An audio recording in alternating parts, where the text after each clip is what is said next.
Um, Thank you all for coming tonight. It's really a pleasure to have Corey here talking to all of you, but particularly the third years. We had a very interesting lecture by Boaz about zoning and some of the historical issues about redlining and a lot of interesting questions from the third years relative to affordable housing. And I asked that some of them table their comments until Corey gets here to kind of tell us about the nuts and bolts of affordable housing. And so it's really my pleasure to introduce Corey. I thought it would be really interesting for us to hear from an affordable housing developer slash architect. Not that he's practiced architect, but Corey is an architectural graduate from the University of Maryland. He got his bachelor's of architecture and his master's of architecture from there about 20 years ago with a concentration in urban design. But immediately after that, he started working for an affordable housing developer. And he's going to go under the title of the COO of Dumas Collective, but he'll tell you there's some other companies that are within that. So for the past 20 years, he's been overseeing design, as well as financing and construction of these projects, which is something that I know I never got spoken to when I was an undergraduate, or even in my master's program, about how do these things really get built and what's the nuances of how you get these things financed. But he's been providing affordable and mixed income properties for families and individuals, including seniors, through that umbrella company of Dumas. And his personal responsibilities includes entitlements, obtaining financing, marketing projects, and operations of the facilities after occupancy. So with that, I'll let Corey take on any kind of questions that you have along the way. I think he'll probably want you to stop and ask those, but he'll kind of give you the format for the lecture. But if you do have some questions and want to interrupt him, please do so. But if not, write them down so we can have a conversation at the end. Thank you, Corey. Thank you. Good evening. Can everybody hear me? Yes. All right. We're awake. It's 5 o'clock. Good. First check. Does this work? Okay. All right. So a few ground rules. One, I know this is designed to be a lecture, but I'm not a lecturer. That word just makes me nervous. So this is intended to be interactive. If you have questions along the way, don't be shy. If I feel like folks are being shy, I'll just call on people who look inquisitive or look like they want to ask a question. So ask questions along the way, please. Yeah, I don't take myself too seriously. My colleagues and my staff will let you know that. So we'll try to keep it light but informative. So very quick commercial break. So question for the group. Somebody told me I should poll everybody. Anybody read The Count of Monte Cristo? Raise your hands. Oh, nobody read it. A couple people. All right. The main character's name? Anybody? The main character in The Count of Monte Cristo? Extra credit? You get an A in studio? All right. Edmond Dantes. And author? Alexander Dumas. Excellent. All right. So the names will start to make sense for you all.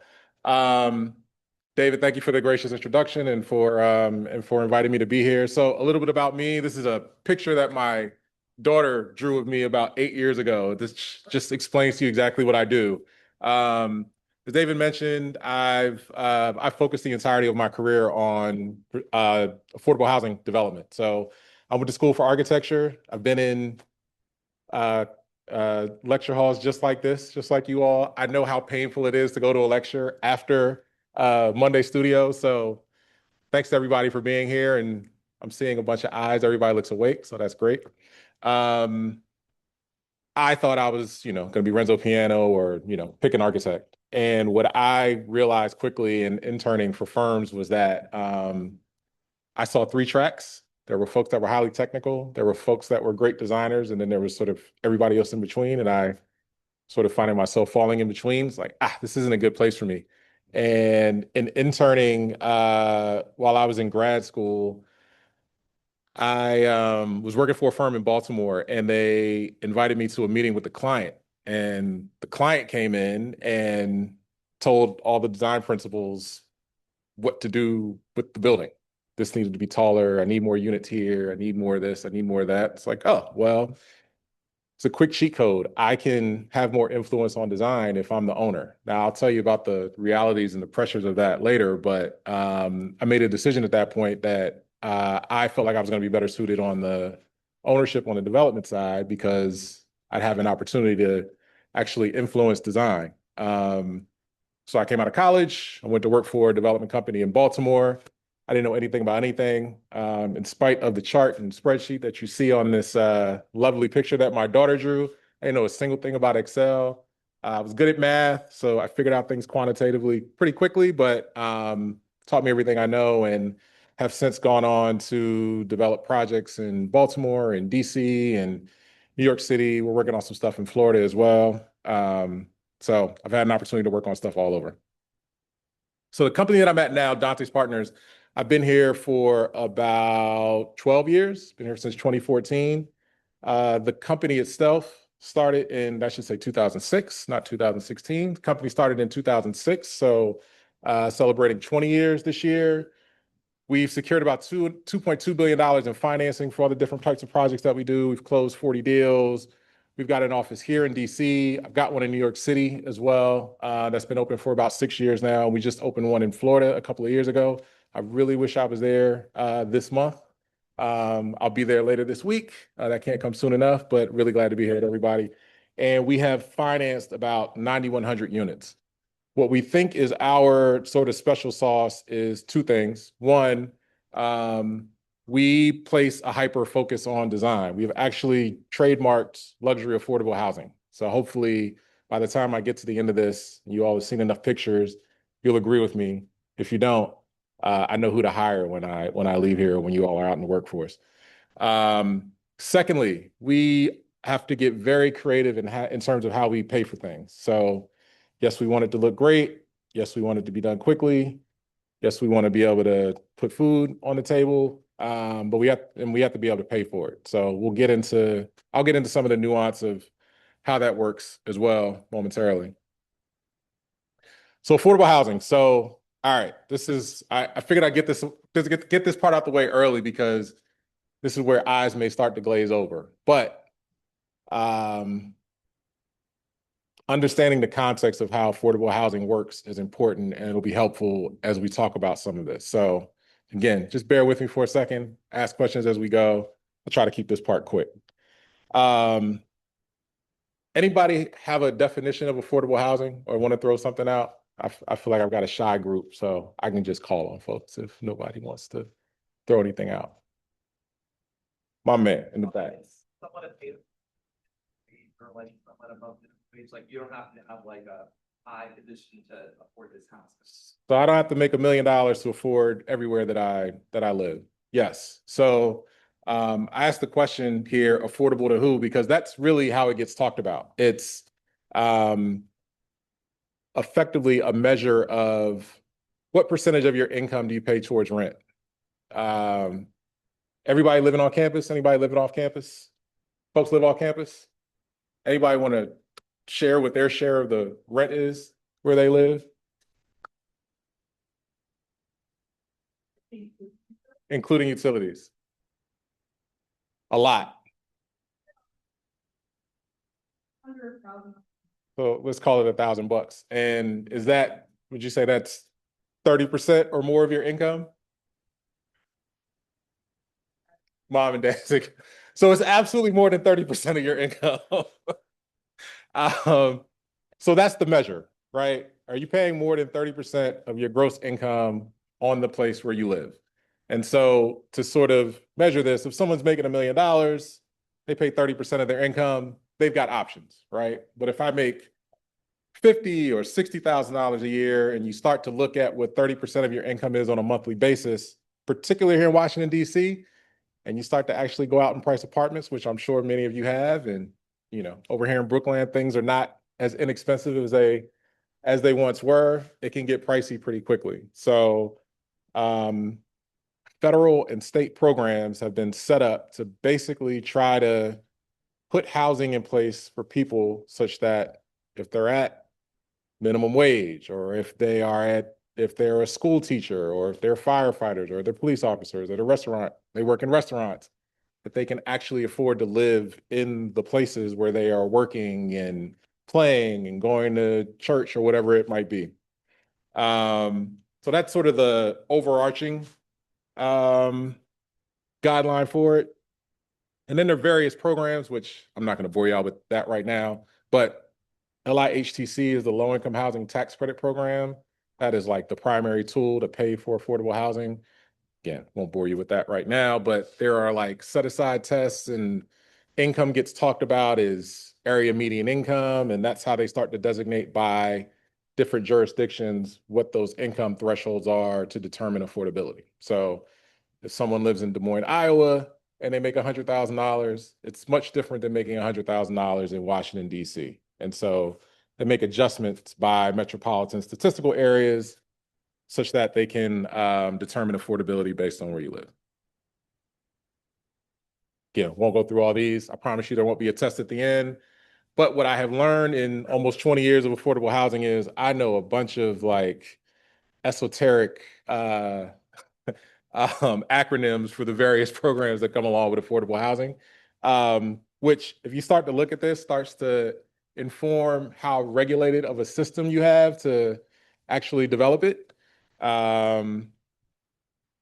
Housing authorities and rental income programs and median income and qualified census tracts and all these things that folks have to sort of keep in mind in terms of developing and implementing these programs. So it's not as easy as just saying, I'm going to build affordable housing. It's a highly, highly regulated system, which is why anybody that has worked in the industry starts to understand some of the pressures, even as an architect, that you might get in terms of looking at some of these things, because you've got a lot of eyes on you. So at some point, if anybody wants a deeper download on the alphabet soup of affordable housing, I'm more than happy to go through it. All right. The other thing I want to go through, because this is a really important aspect of it. And first thing I realized coming out of architecture school and going to work for a firm, I told the gentleman that hired me, he was second in command at this large company in Baltimore. And I said, I just want to design really amazing affordable housing. He was like, yeah, that's great, as long as we can pay for it. So, and it's the same thing I have to, tell my kids. My kids come to me, they're teenagers now, but at whatever age they were, they come, and the oldest one wants a car now. Great. So my first question is just, how are you going to pay for it? You can want whatever you want. You can have whatever desire you want. It's all a function of how you pay for it. So finance, very important. So we're going to go over this quickly. Anybody here bought a house before? A few people have bought a house. All right. How'd you pay for it? It's on the screen, so you have to like cover your eyes and not cheat. But how'd you pay for it?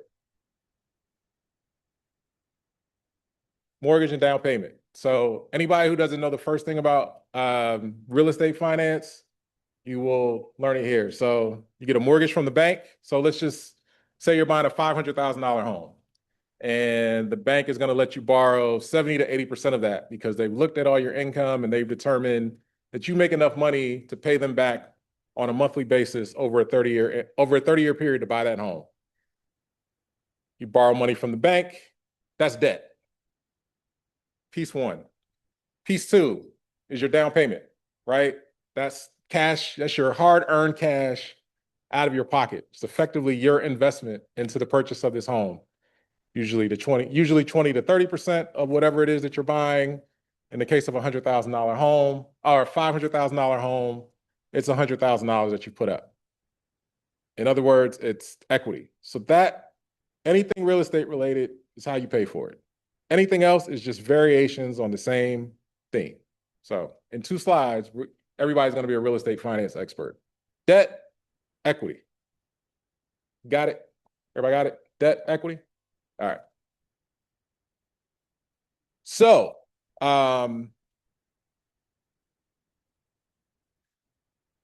as architecture students, has anybody encountered it like an affordable brick yet? No affordable bricks? Anybody? Affordable concrete? Do they make affordable concrete? Concrete's concrete, right? So, and you'll see this as we get a little bit further on in the production of housing or creating housing. the affordability is created in how you finance it, because there's no affordable brick. Something that costs $500,000 to build, I can't reasonably build it for less than that unless I'm cutting corners or I'm doing something unsafe or I'm doing something problematic. Now I can scale back on finishes. I don't have to get countertops from Italy. I don't have to get, crazy flooring or something like that. But the basics of a building, the concrete, if you're building out of wood, roofing systems, all those things cost a certain amount to do. Everybody in here intends to practice architecture. Your architecture firms want to get paid.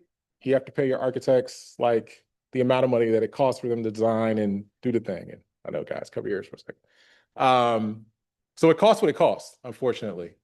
So what we're doing in terms of creating affordability is driving down what people are paying out of pocket. So now what I have to do is play around with debt and equity and what it looks like in a project. So same example. Let's say someone was buying a house, but they couldn't afford a $400,000 mortgage, but the house still costs $500,000. So let's say you could afford a $200,000 mortgage. Cool.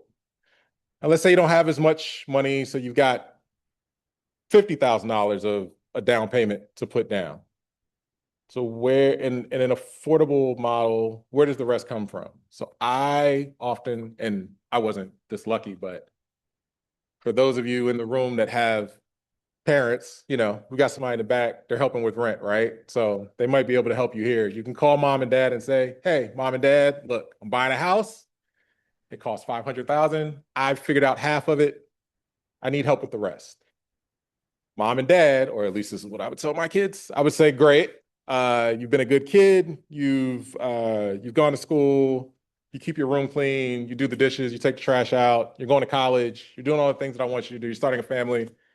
I am going to provide you with the other $250,000. I am not going to give it to you. It is not a gift. It is a loan. But in the case of affordable housing, and in this case, the loan is repaid as you're able. So if you get a better job, you get a promotion, you win the lottery, you sell the house for a bunch of money at some point, I want my money back.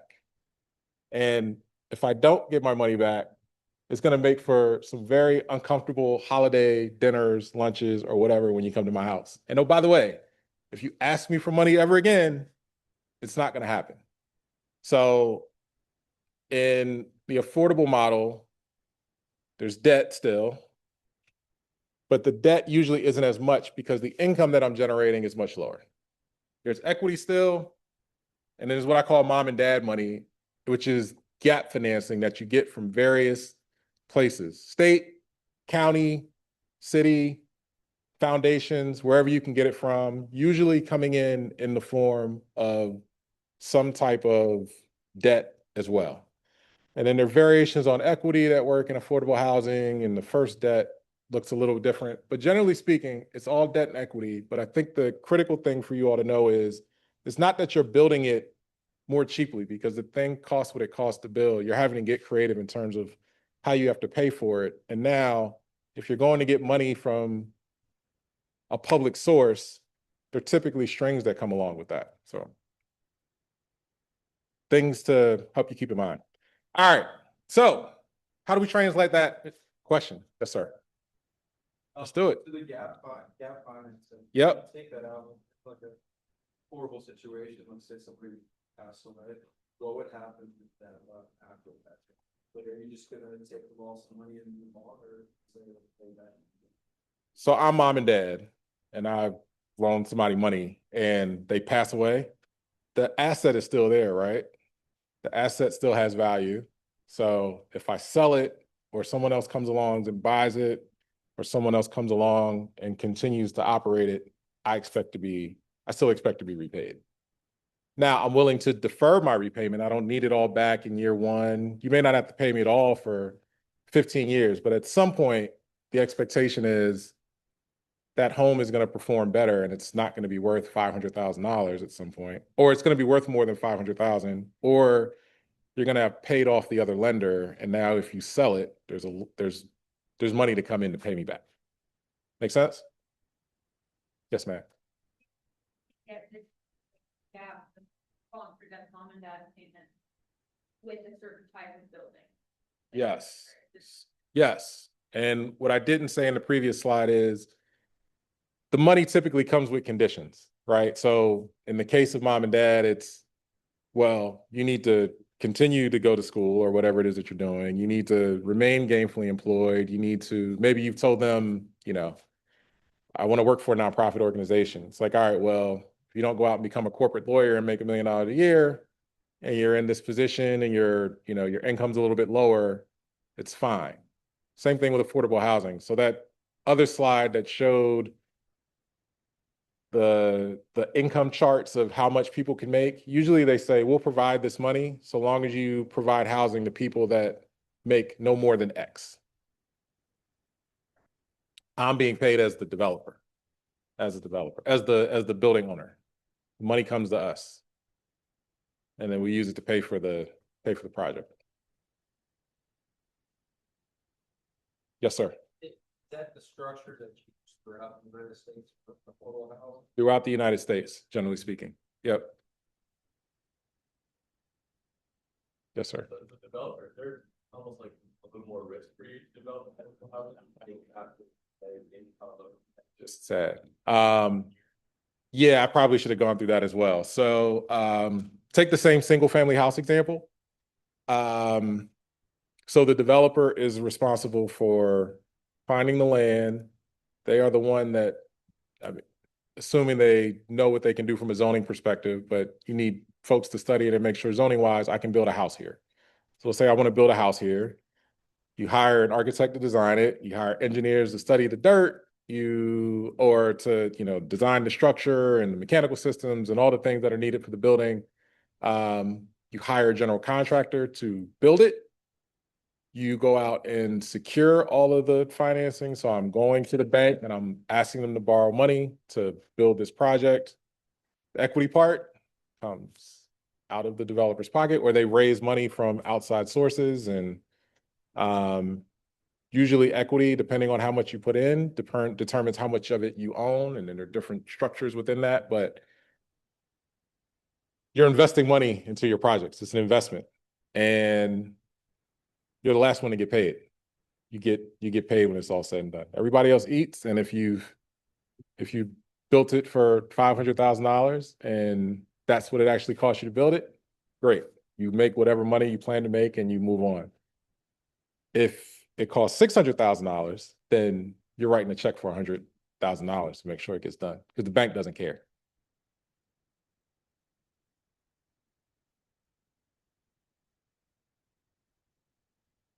Other questions before I move on?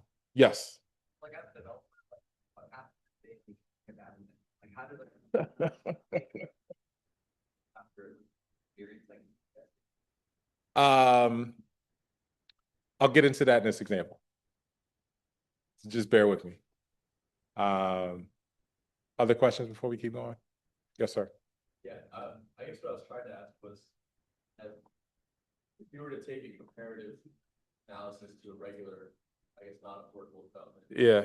Is you as a developer, is your ROI smaller, or is it delayed in time? Take longer, or do you have less?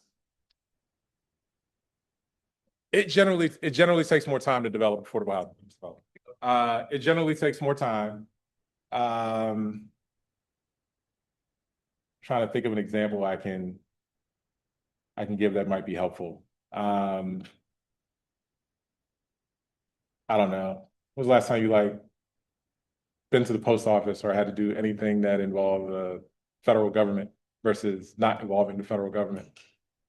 Just goes faster, right? So, and oftentimes what we're doing involves competitive programs. Those competitive programs aren't rolling. They open up at various times per year. So program opens up in August and I'm ready to go the January before. It doesn't matter. I've got to wait 8 months for it to open. So I lose that time.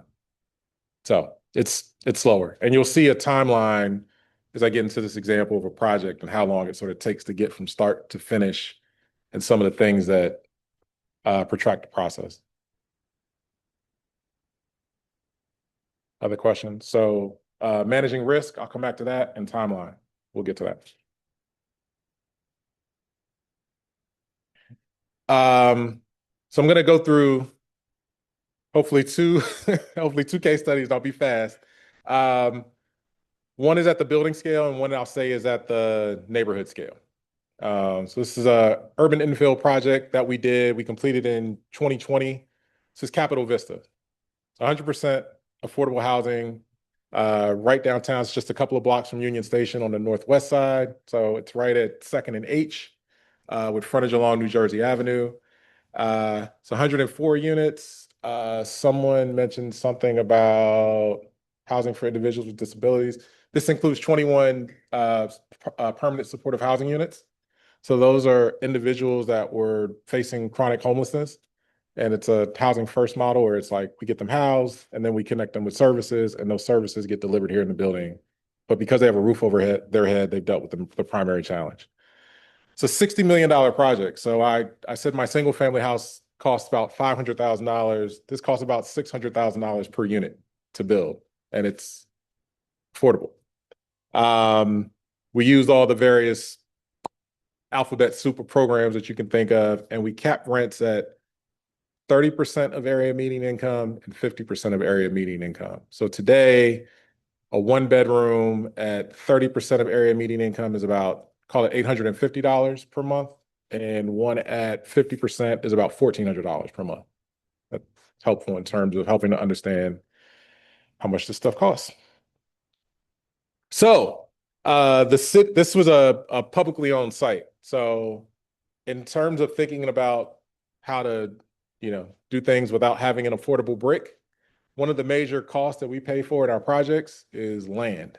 And in this instance, the District of Columbia came out and said, hey, we've got a site, we don't need it. We're going to go out to the public. We're going to ask folks to come back to us with proposals on what to do with this site. And we said, the city needs affordable housing. We'll build 104 units of affordable housing on this site and max it out. So this is in April of 2015. Important marker number one. So April of 2015, the District of Columbia goes out to the public and says, we want to get rid of this site. And the last person was in the building in January of 2021.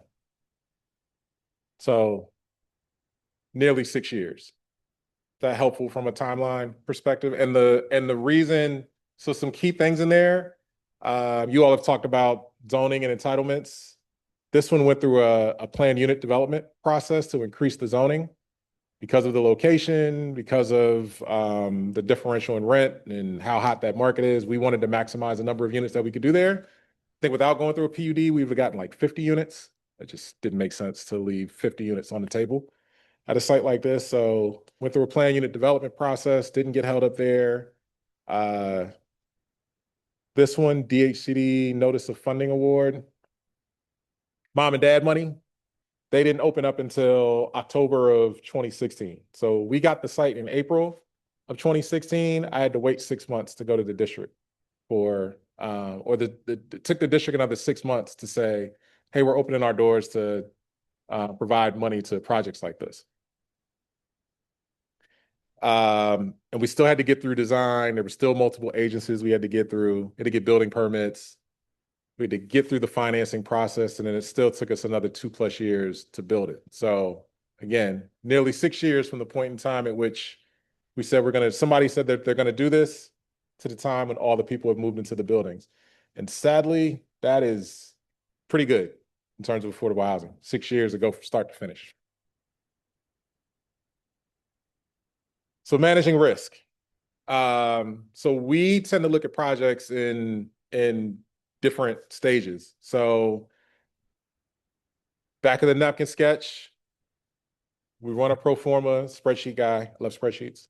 And we make sure that our program, we can actually finance it. We've done enough work with the different agencies to know if I'm building a project for $60 million, I can probably get this much money from the city. Now, if somebody had told me it costs $80 million, probably doesn't work because I'm not going to be get enough money to make it work. This is just an image of what the site plan looks like and tell you what we were dealing with in terms of site constraints. So very wide triangular slice of pie of a site, but the area that we could actually build in was constrained to these red lines. So it is a very narrow, tight building. Again, it's 104 units, no parking on the site.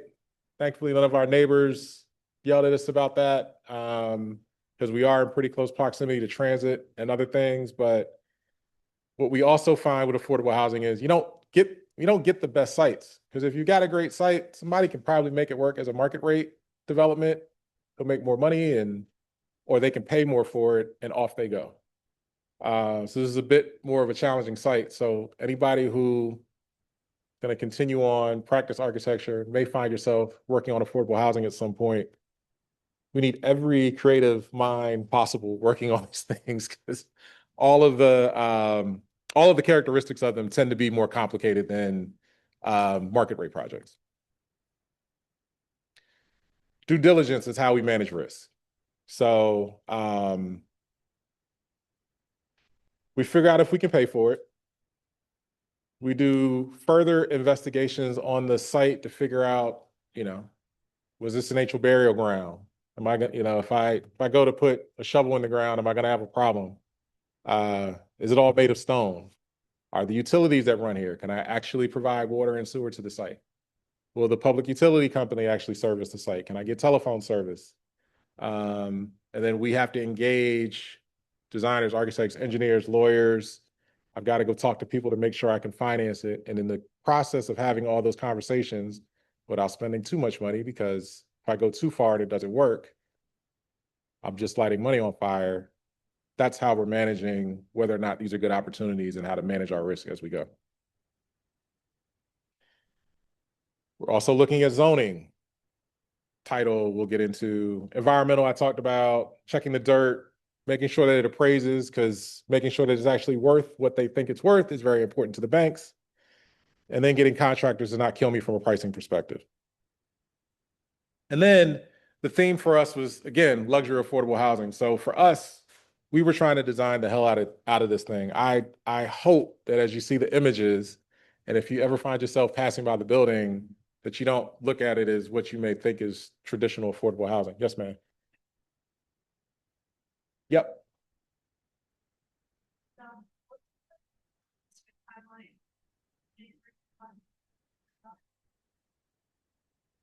So it's one of two things. One, we joke and say we're trying not to work on these. We want to be able to finish the projects and not have our kids finish them, right? So that's one thing. So, that 6-year timeline to get from start to finish is pretty good. So if we can get it done in that time period, that feels about right. We try to keep it to about 5 if we can. Now, this one was 6. The one I'm going to show you after that, it'll be like 15.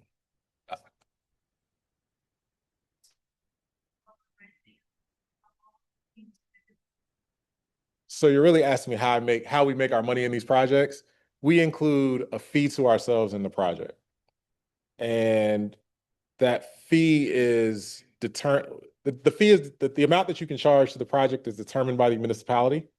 And DC is a good one where you can charge a decent amount. But if there's not enough mom and dad money, the rest of the gap filler comes from the fee that you're supposed to earn. So we're constantly fighting, trying to make sure that number is at a place where we make X amount for every year that we work on the project.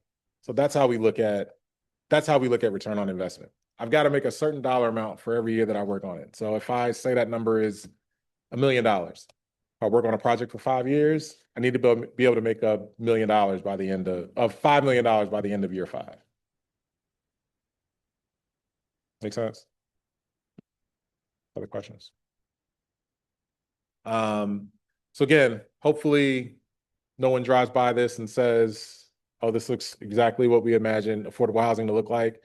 From our standpoint, it's just housing. You take the affordable is just how you're paying for it. What's actually getting delivered is just a high quality building. And the building's now been delivered. It's fully occupied. I've got a different problem that I'm dealing with in terms of rent in DC. So for anybody that's a DC resident, let's talk about who you're voting for in June. But the building's operational. It's actually it's probably my favorite building that we've worked on as a company. This is the view of the community room. I tend to just go hang out in the building sometimes and go sit up here. Yes, that is the Capitol, like over there on the left, has the name Capitol Vista. So if anybody needs somewhere to go for the 4th of July to see fireworks, call me. I'll give you a discount. This is another image of the community room. We actually try to be thoughtful about the interiors and bring in artwork as well. Corrento is a local artist. If anybody's seen the images of George Washington with like the bandana on his face, that's this particular artist. This is a theater room that was created in the building that probably doesn't get used very often, but you know, it still photographs well. That means it's underutilized. But again, trying to be thoughtful about finishes and spaces and giving it the feel of being something that doesn't look affordable or doesn't look the way someone might imagine affordable housing would look like without breaking the bank. Because again, still got to be able to pay for it and make a return on our time. So we talked about that example of the $500,000 house. So this is what like a sources and uses tends to look like for our projects. Left-hand side, the 14.4 million mortgage. DHCD gap financing, 18 million, mom and dad money. Low-income housing tax credit equity, that is exactly as the name suggests, it's equity. It's different, structured a little bit differently, but it's still an equity investment in the project. And then deferred developer fee, which is what I said I was trying to avoid. So if you do the math between that 3.5 and the developer fee on the other side, 6 million, you can see what we stood to make during the time period that we developed it. And you can let me know if my return on investment worked the way we wanted it. And then all these other costs that you see on the right-hand side, acquisition, you can see what the biggest number is out of the 50 or so million, is $34 million of construction. And then, you know, the fee that we're charging for ourselves because we have to get paid. Questions there? Yes, sir. Why did you pay your architects so little percent so much? That's in my norm, because I do a Sure. is developer fee is about half that ish. Yep. 6%. And that's higher than 10%, you know, it's 12%. So Phenomenal question. yeah, so that's a big chunk. It is. It is. Well, the net number is, What was the square footage? it's about 110,000. Yep. So, I pay bar architects based on what I got as a proposal. So that's that. We didn't beat them up too much. We just said, tell us your fees. And then the fee we paid ourselves. So I like showing this, particularly when we're talking to public officials. So what I usually ask people, somebody want to volunteer to answer a couple of random questions for me real quick? I'm gonna answer your question, my man. So architect when you grow up, because not that you're not a grown man, but when you grow up. So at your firm, if they told you we're going to pay you, I don't know, $100,000 per year, but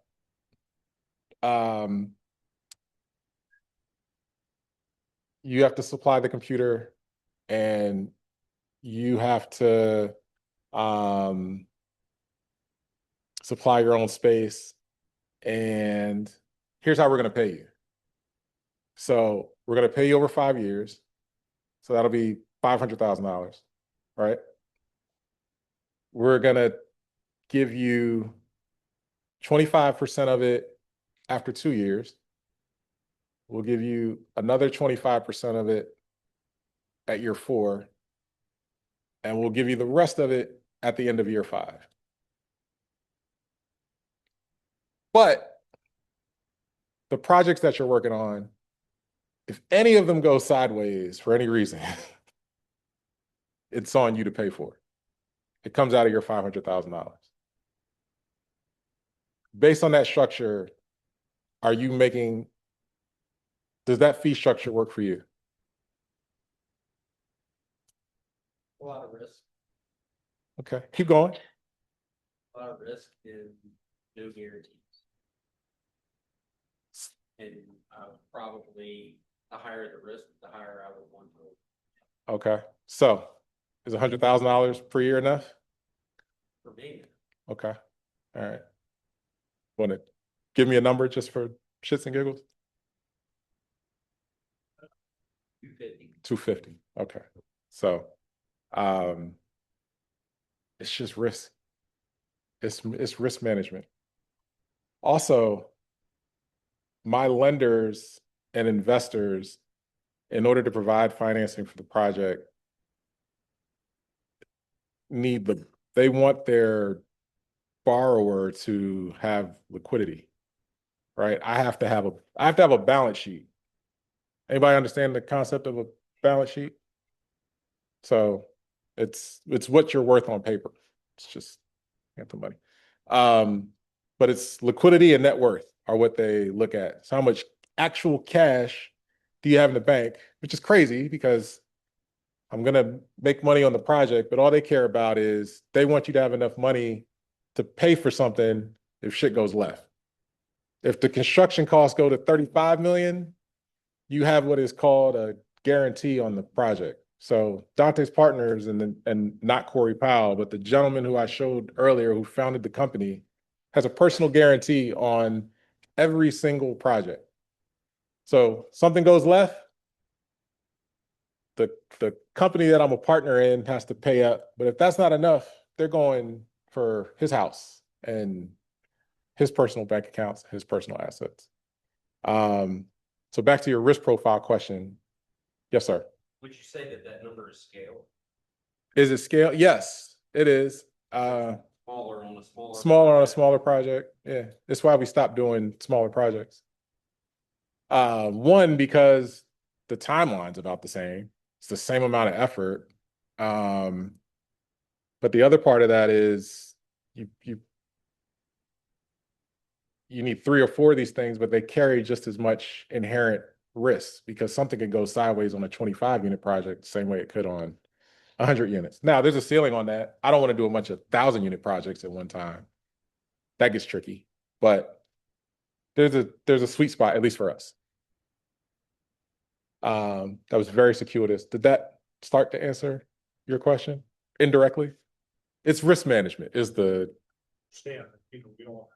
I know, I'm not, I don't take that away from anybody. Yeah, we know. Yes, ma'am. Because the rates for Brenner are all the same, does that impact the rate that the expansion fee can pay? No, it doesn't. 30%, 50%, whatever that cap is on rent is all I can, it's all I can charge. Doesn't matter how much I make. Going back to the permits for the houses, are you taking people off the shooting, giving them a place to live? If they don't have any money at the beginning of that, I'm assuming you're also securing the jobs as well. Are you providing furniture, and does that mean that you're also Oh, man. like charging them extra rent for furniture? First part of that is, I didn't get into this, but there are voucher programs that municipalities have that pay rent on behalf of very low income households, particularly in neighborhoods like this where they're pretty expensive to live in. So the market rent in this neighborhood is like $2,500 for a 1-bedroom, right? So we can get a voucher for, I don't know, $1,500 to $2,500 for someone, and all that person pays is 30% of their income, regardless of what it is. So if they make nothing, 30% of zero is 0. So we still have a mechanism to earn income such that we can pay the mortgage, because that's very important for us. We provide the housing that's needed, and Yes, we do buy the furniture for the permanent supportive housing units up front. So that is in that's in one of these line items. We have an FF&E budget, furniture, fixtures, and equipment. We buy that and that goes in the unit. And no, they don't get charged for it.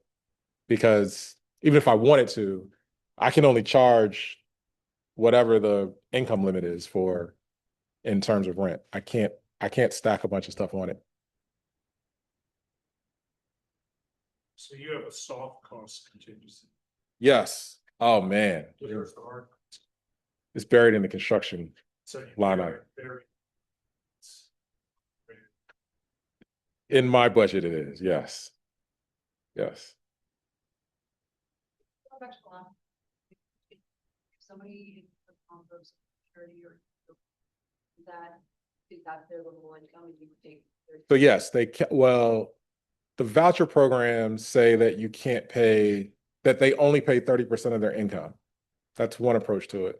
The more typical approach is the rent is set making some assumptions about a maximum rent, and those AMI tiers adjust by the number of people in a household. So in a 2-bedroom unit, they scale it up, but it's a fixed number. So it's not as though if the rent is $1,000 that it adjusts. It's just it's $1,000. If there's a voucher though, the portion that the tenant pays adjusts based on their income. Other questions? All right, cool. Good. All right.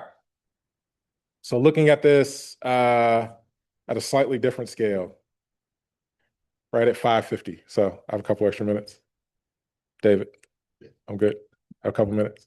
All right. So I'm going to try to talk very, very quickly about Park Morton, also here in DC. So some context before I get into this. It's a 174 unit public housing complex. And I don't have enough time today, but part 2 of this, when David allows me to come back, or if y'all allow me to come back, we can talk about we can talk about public housing or whatever. But that program was not built to allow communities to be sustainable. So this was a community that's been around for about 60 years. What I tell people about public housing is, imagine that you tell somebody that you need $1 every year to live, like just baseline, and you get $1 the first year, and every year it starts to drop by, I don't know, 2 to 5%. By the time you're 60 years old, you're going to be decrepit. And when people see true public housing, that's exactly what has happened. I've gotten less than what I need to sustain myself over multiple decades, and I just start to break down. So this building was at a place where it's just that. It's a garden style community. The District of Columbia Housing Authority actually owns it, which is typically what happens. Public housing is owned by local housing authorities. And the city came along and said, we are going to put this out for redevelopment because we want something brand new in this location. The images you see on the right are some of the community process that we went through to actually get to a place where we got buy-in in terms of what we were doing here in terms of redeveloping overall. So the site is located right off of Georgia Avenue. There were some priorities that were dictated to us that we had to deal with. So 174 units, 147 of which we had to replace 1-to-1 in whatever we came up with in terms of what we were building. The other key thing, which I didn't note here, was they did not want 100% public housing community. They wanted to be part of a mixed income community. So didn't mean that we could build a 150 unit building. We had to build something twice or 3 times as big as that to make this work. We decided, because we're a little nuts, we would come up with this offsite strategy to do what is called build first. So the plan was to build somewhere else, a couple blocks away, move everybody there, and then tear this down and start from scratch. Again, public land, as in the case with Capital Vista, public land for public good, makes it more affordable in terms of how you pay for it. We wanted to be more thoughtful about open space and give more thought to what the appropriate typologies were, given what you're seeing as constraints on this site. Quick overview, we ended up doing it in multiple phases and landed in a place where there were 462 units total, and I'll show you in a bit how we got there. So psycho developers, we saw an opportunity and said, Park Morton needs to be redeveloped. The way to make this work is to use more public land for public good. The Bruce Monroe site was located 4 blocks away. We said, that's publicly owned land. Let's build there first. We'll move people. We have a much cleaner way to go about redeveloping Park Morton. So conceptually, this was sort of the plan for us to come up with different typologies on the Park Morton site, come up with something on the Bruce Monroe site that there's a park there, a temporary park. I'm going to emphasize temporary. It's a temporary park that was put on that site, but our plan was to put a portion of it, a 1 acre portion of it, as a permanent park, and to build housing there that allowed us to facilitate this plan. And this gives you a bit more of what we were thinking sort of diagrammatically as we start to zoom in. So medium density here on Park Road, lower density on the Park Morton site, a little pocket park, go higher density on Georgia Avenue, step down a little bit to a medium density site, portion of the site as you get further west on Irving, some low density townhomes, and then a reconfigured public park, permanent. Zooming in on Park Morton proper, we wanted to open this up to actually connect to the neighborhood, create green space, and like I said, think through what we were doing density-wise. Skip over this. This is where we ultimately landed in terms of what we were thinking in terms of the Park Morton site, with a medium density building, a bunch of smaller sort of townhouse style product throughout, with this pocket park in between, and then opening up Morton Street over the water such that we didn't have a landlocked destination. This is some of the early imaging of it, graphically, in terms of how we were thinking about the Park Morton proper site. This is an image of what that design looked like as it advanced. This is the building on Park Road on Park Morton proper. This is an image of what some of those smaller scale, smaller density townhomes look like. This is actually a triplex with 3 units in each of these buildings. Another image of what we thought that sort of pocket park looked like and the scale and character around that.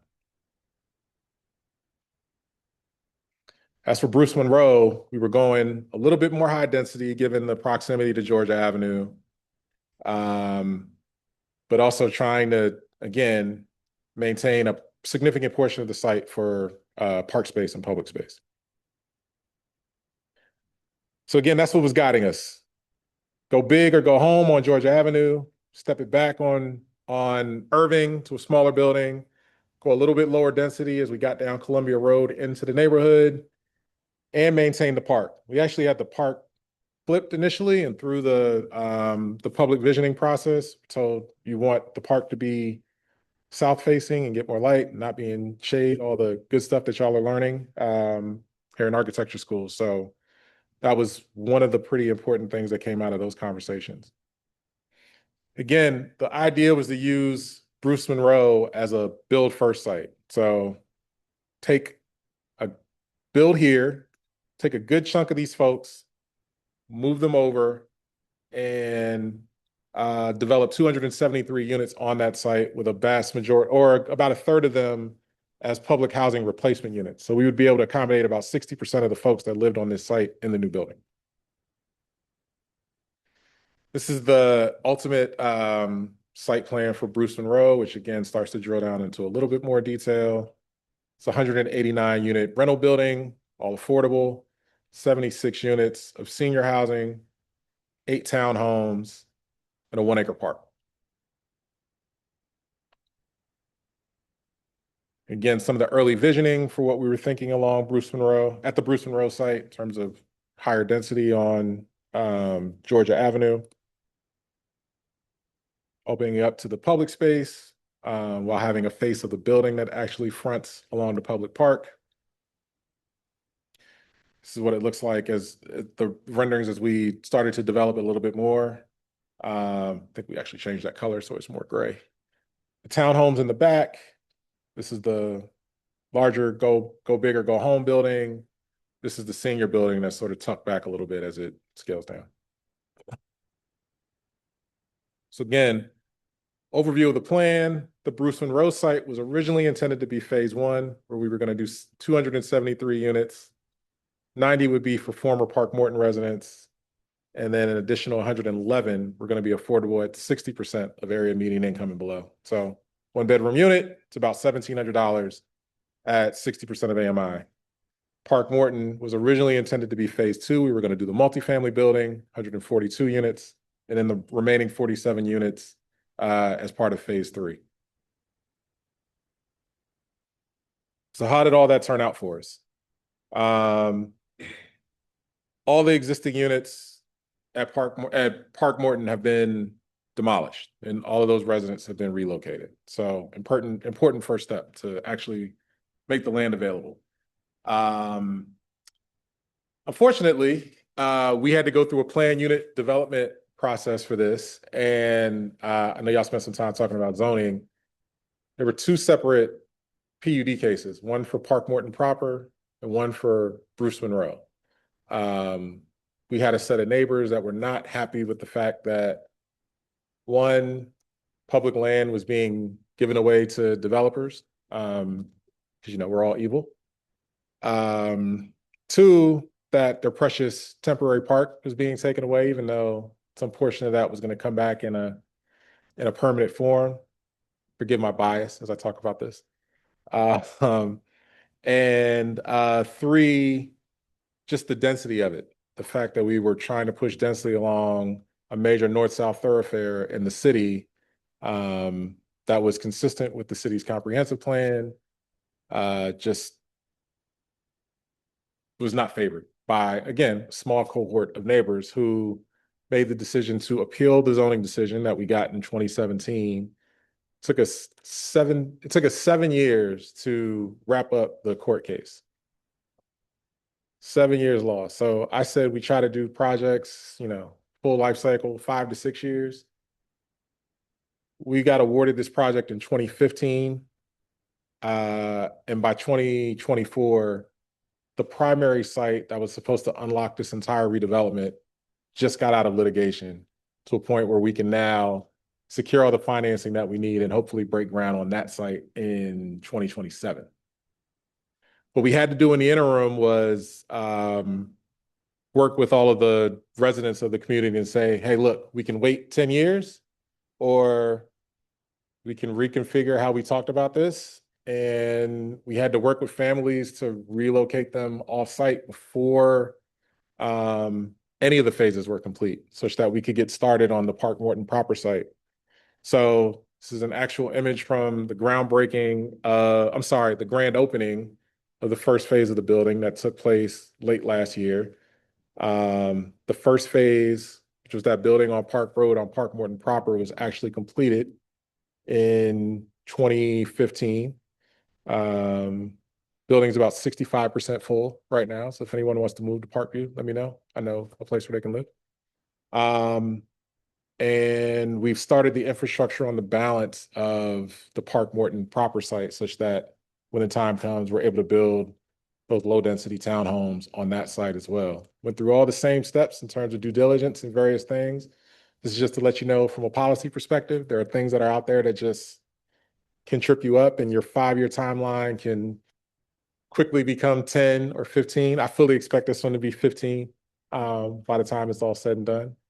And my kids probably will get an opportunity to work on this one. Some images of the existing completed first phase, a community room. This is an image looking down Park Road at the completed building.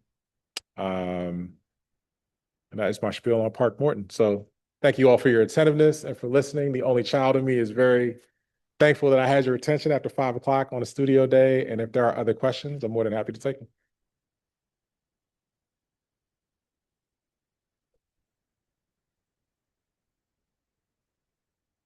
So we only have one microphone.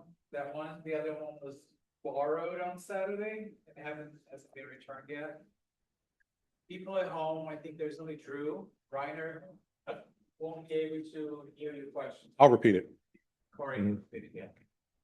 So last week we had a lecture, and one of the things we went over was the mayor's kind of goal for affordability and affordable housing and increasing those. And my question, there, and I'm carrying it over here because I think you might know more about how it actually works, is how is that actually completed? Like, what does the city of DC go through to actually ensure that like these goals of increased affordability housing are met? Oh, no problem. Thank you. So the question is, the city, District of Columbia and the mayor have indicated that there's a goal around increasing affordable housing. And your question is, what are the things that they actually go about doing to implement that? Okay. Very first thing, you need money.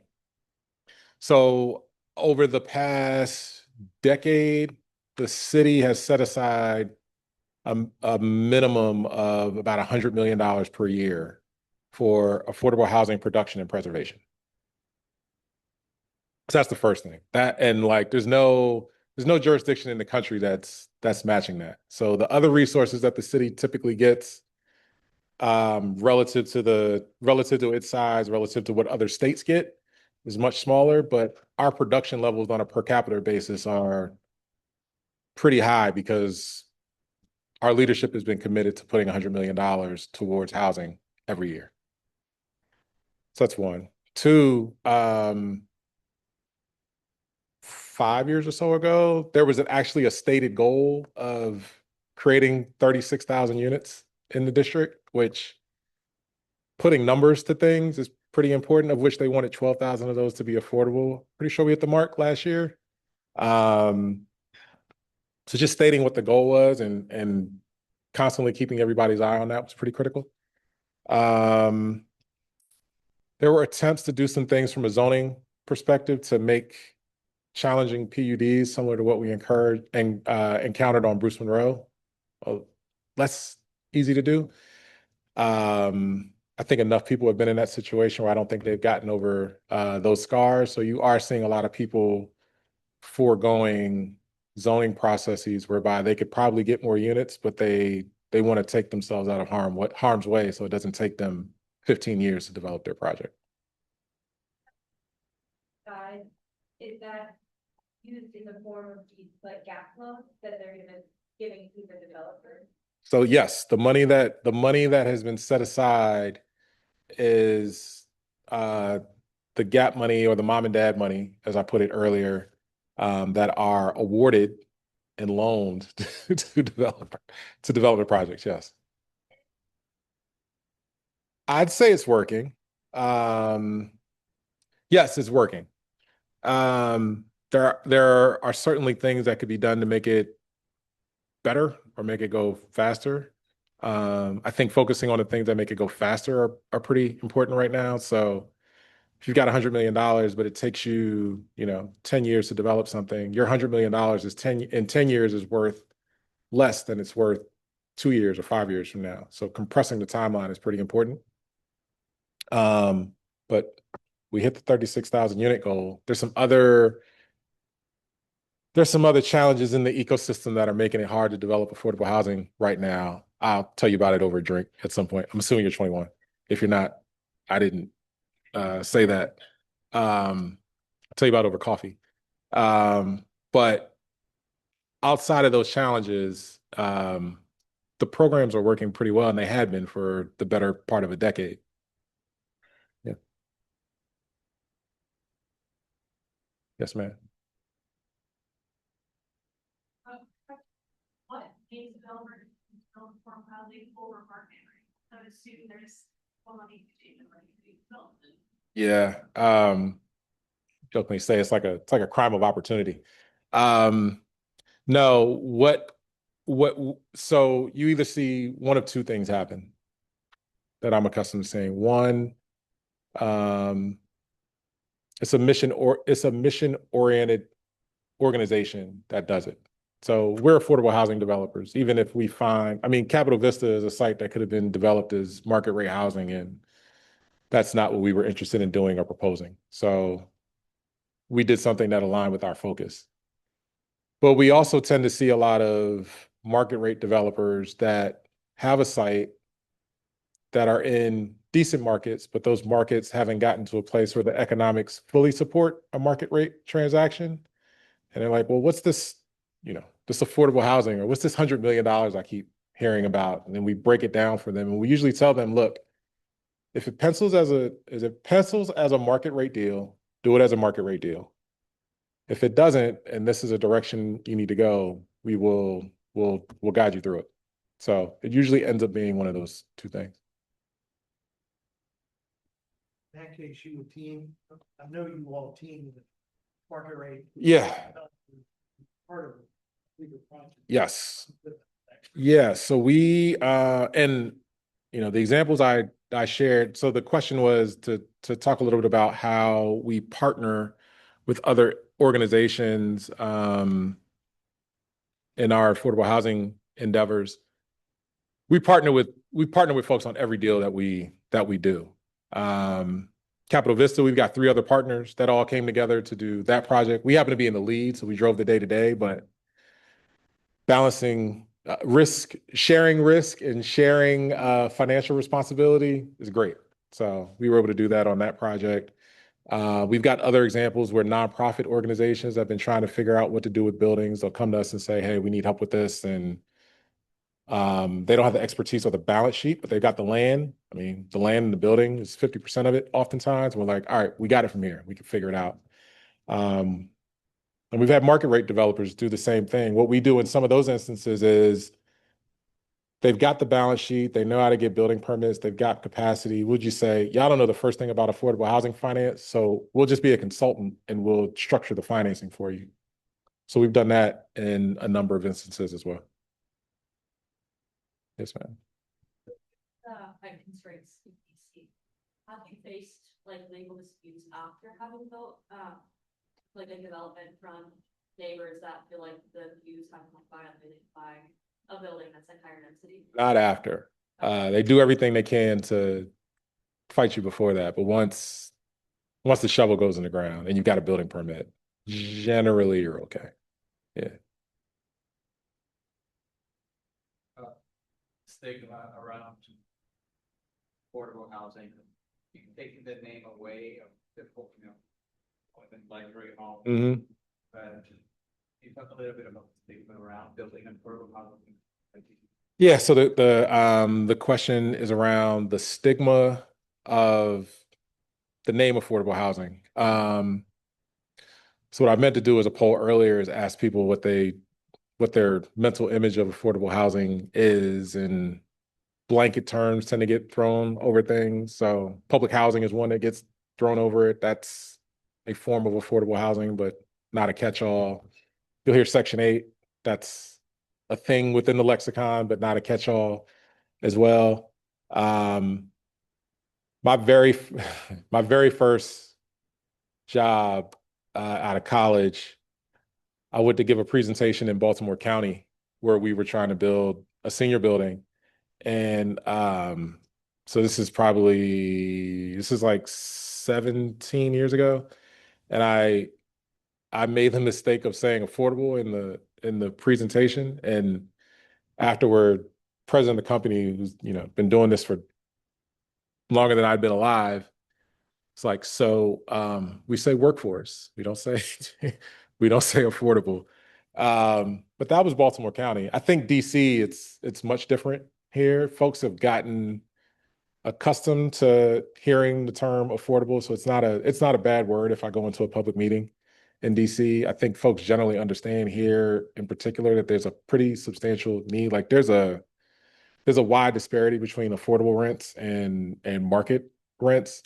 The other thing we try to tell folks is, yes, it's affordable housing, but the rent levels are A, B, and C. So again, 60% of AMI, a 1-bedroom is $1,600. So just tell me what you think your neighbors are if they're paying $1,600 a month in rent, or $1,800 a month in rent, or $1,200 a month in rent. So those are those are sometimes the conversations we have to have with folks, but we've developed ways to break that down, but that's infrequent. Oftentimes we'll hear it's not affordable enough if we're in DC, where they're like pushing us to do more.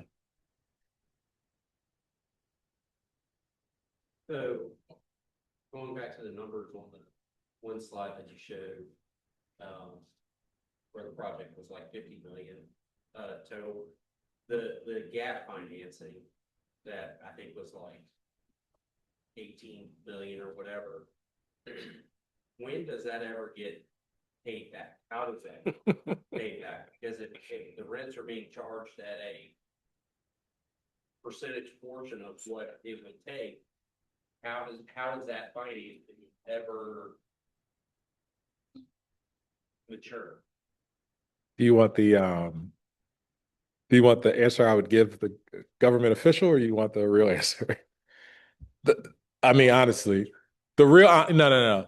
The real answer is our expectation is we kick the can down the road. That ultimately the project's going to be affordable in perpetuity, and we'll either refinance it at some point in the future, and that debt stays in the deal for another 20, 30, 40 years until someone doesn't care about it anymore.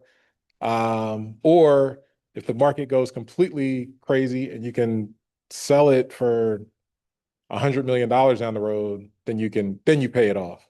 But honestly, no, there isn't enough money to pay it off. What I didn't get into is the interest on that loan accrues. So let's say it's 1% per year. That's like $180,000 that just gets added and added and added and added every year.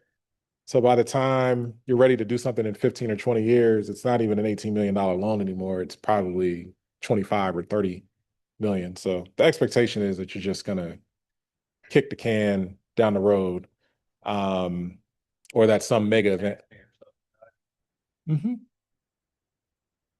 Mm-hmm.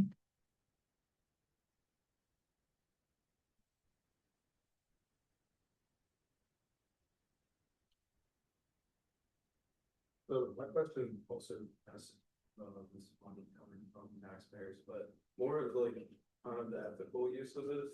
Okay. And you share the, like the morals of the company that you work for, Mhm. but are there, developers out there that are gonna this and take moving away from that now? Well, if it's in themselves, or there's some sense of, Yeah, I mean, I don't think you can name a program in the world where somebody can't come up with a way to like juke the system, right? So um to try to sit here and say no one's ever done it or no one's gonna ever do it, it's infrequent. I've not heard of any developers like end up on the bad boy list in DC because they've done something like that. They are usually looking, the competitive programs are usually set up to see if you've worked on these types of projects before, if you have a past history of developing or preserving or whatever good projects. So they're no longer doing very many deals with folks that just haven't done anything ever. Usually you have to partner with somebody, build a reputation, and then you can go do it on your own, or then you can be in the lead. So um, it's infrequent. Has it happened? Probably. I couldn't tell you who, but it's a possibility that it happens, but it's de minimis. And like I said, it's so regulated on the back end. So I have a lender that's, I mean, on this project, not on this project, on a typical project, my lender is like JP Morgan Chase. My tax credit equity investor is Wells Fargo. So I've got large institutions with large asset management back of house that are looking over my shoulder. My financial statements get audited every year. I have to provide a tax return. I have to provide certifications of income for all the residents. Like it's pretty exhaustive what you have to do to maintain compliance under these programs. I didn't get into compliance at all, but compliance on an ongoing basis after these things are built does not go away. another question. But it's more of the like way that, government urgents here going, so they're kind of leaning towards the more sustainable net zero aspects. Would this be counted towards one of those buildings, and would you guys have to follow those same standards? They are, yes, there are usually green building strings that are tied to affordable housing programs. you get to a place where they try to tie as many things to the money as they can. Like if you're going to do this, we want affordability, we want green buildings, we want good design, we want all these things. The challenge becomes you push it too far, your $34 million construction budget goes to $50 million just for construction. And now you've got to come up with more money to pay for the new regulation or program that you're trying to implement. So DC was moving toward a net zero program, and we're like, that's great, but if there are no resources to deal with that, or there are no financing programs to offset that, you're really just going to lower the number of units that you're producing. So do you want more slightly efficient units, or do you want fewer high efficient units from a utility standpoint? So that was the calculus they had to decide. Well, just want to share with you, what all these kind of rather than pure religion things and whatnot. And again, with me in the disability industry, being very aware of what that looks like. I would just say, thank you so much, because I think a lot of the times when it comes to housing, there's a lot of things that are going on that help restore somebody's human dignity in terms of having places like this that are so beautiful to call home and live. And so there is a lot of stuff that goes into it, but I just want to thank you so much for that. I know that people really genuinely appreciate those moments. Thank you. Perfect way to end the evening. Thank you all for being here. Thank you, Corey. Thank you.